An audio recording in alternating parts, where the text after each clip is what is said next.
Alors, il est précisément 9 heures passées 43 minutes à Paris, il est 8 heures passées de 43 minutes à Ikalamilkoul.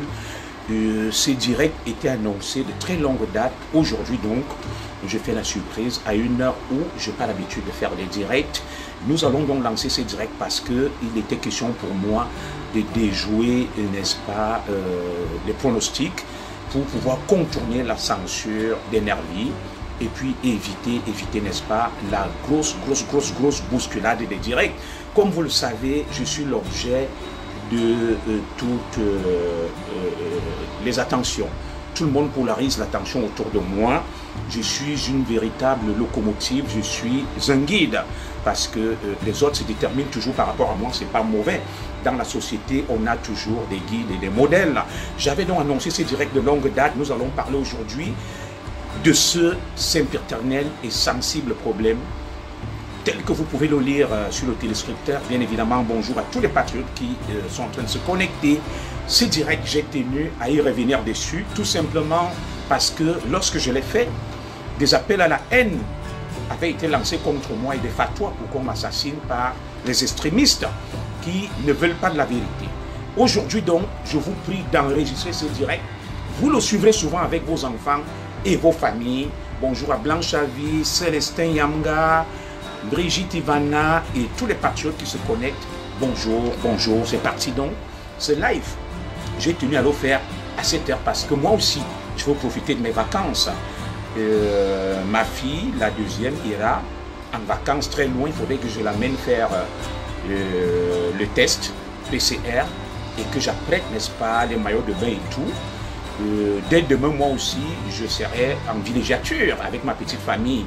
Et vous savez qu'il y a toujours une pléthore, une ribambelle de directs. Les gens se bousculent. C'est pour ça qu'en bon stratège, j'ai calculé le bon moment et la bonne heure pour pouvoir m'adresser à vous. Alors aujourd'hui, ce que je dirais dans ce direct, il faudra l'enregistrer parce que je ne suis pas sûr que ce direct va résister à la censure des nervis qui ne veulent pas la manifestation de la vérité. Moi, je ne suis pas là pour faire plaisir à quelqu'un. Je ne travaille pour aucune officine, je ne travaille pour aucun parti politique, je ne travaille pour aucune organisation, je travaille pour le peuple camerounais et pour mon avenir et l'avenir de mes enfants, tout simplement.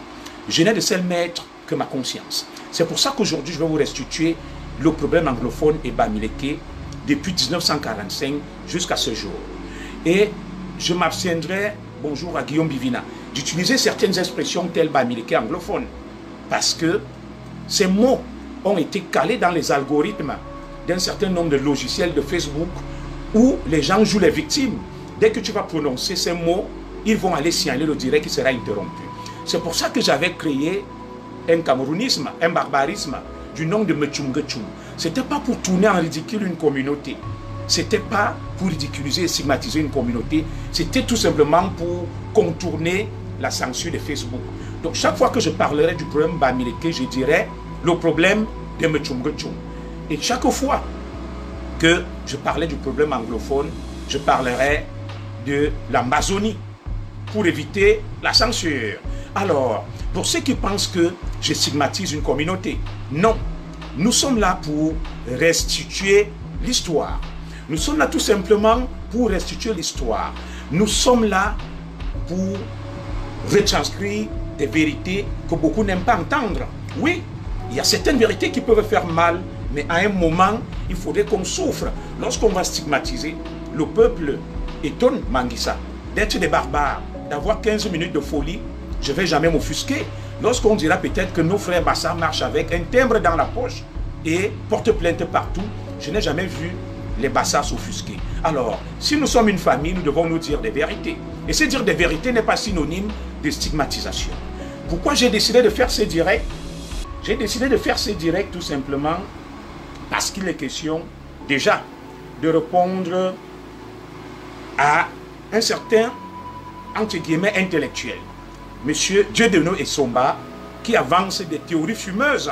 Et je vais aujourd'hui donc déconstruire un certain nombre de théories véhiculées par des intellectuels des plateaux de télévision.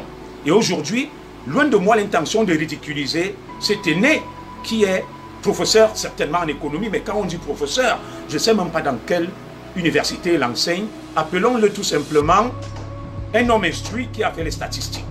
Je vais donc déconstruire toutes les élucubrations du professeur Dieudonné Somba de manière intellectuelle avec des arguments.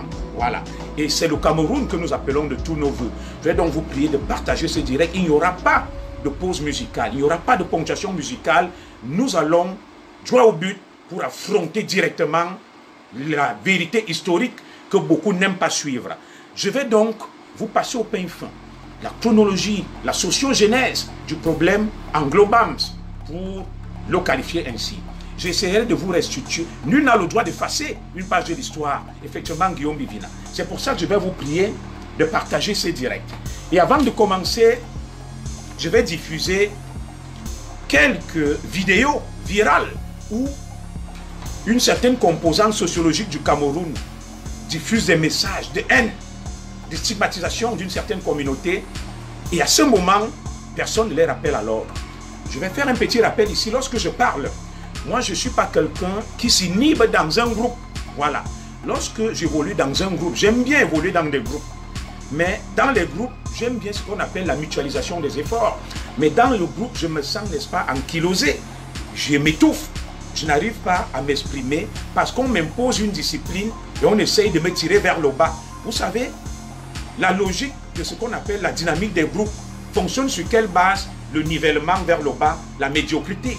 On va vous dire, vous parlez de la même chose, on vous impose des thématiques. Non, je ne fonctionne pas comme ça. Ça me rappelle une certaine boutade dans le socialisme où on disait, si on coupe les mêmes vêtements avec les mêmes mensurations et les mêmes chaussures avec les mêmes tailles pointues à tout le monde, il y aura des gens dont les habits arriveront au coude, d'autres ça sera trop long. Donc la dynamique de groupe, je l'insupporte, bien que dans un groupe, on peut mutualiser des efforts parce qu'on dit l'union fait la force. Mais il y a des groupes où on ne peut véritablement rien faire. Je ne vais pas rentrer dans les détails. Donc moi j'ai toujours évolué en loup solitaire. J'ai toujours évolué tout simplement en individualité. Et c'est là où j'exprime ma pleine capacité, ma pleine mesure. Ça ne veut pas dire que je combats le groupe. Ça ne veut pas dire que j'ai du mal à vivre dans un groupe. Mais si je suis dans un groupe où des gens essayent de tirer le groupe vers le bas, le groupe de ce que j'appelle le nihilisme, où on vous impose la médiocrité et où des médiocres veulent se faire passer pour des meilleurs. Non, on juge le maçon au pied du mur. Alors, faisons des directs, démontrons aux Camerounais de quoi nous sommes capables. Les Camerounais nous jugeront à partir de nos thématiques, à partir de notre élocution, à partir, n'est-ce pas, de notre maîtrise de la langue française ou de l'anglais et de la pertinence de nos idées. On ne s'improvise pas leader dans un groupe. Oui, un groupe peut avoir 1 milliard de personnes. Si ces personnes-là sont médiocres, ça n'apportera rien. Mais je reconnais la valeur ajoutée d'un groupe, de ce que les gens peuvent apporter. Mais je refuse que dans un groupe, que des médiocres veuillent se faire passer pour des modèles, des parangons, des vertus et tout simplement l'incarnation du savoir. Que chacun reprenne sa place et moi, je vais préférer évoluer en électron libre sans pour autant combattre les autres. Je ne peux pas être dans un groupe où des gens avancent des élucubrations, des hérésies, où des crétins insultent tout le monde et ces crétins sont protégés. Ou des gens qui font des directs qui sont moyens, des gens qui sont moyens dans leur prise de parole publique et qui veulent se faire passer pour des gens redoutables. Bonjour à toi, DS Morka. Alors moi, des groupes pareils, je m'en éloigne. Et je crois que mon message est passé.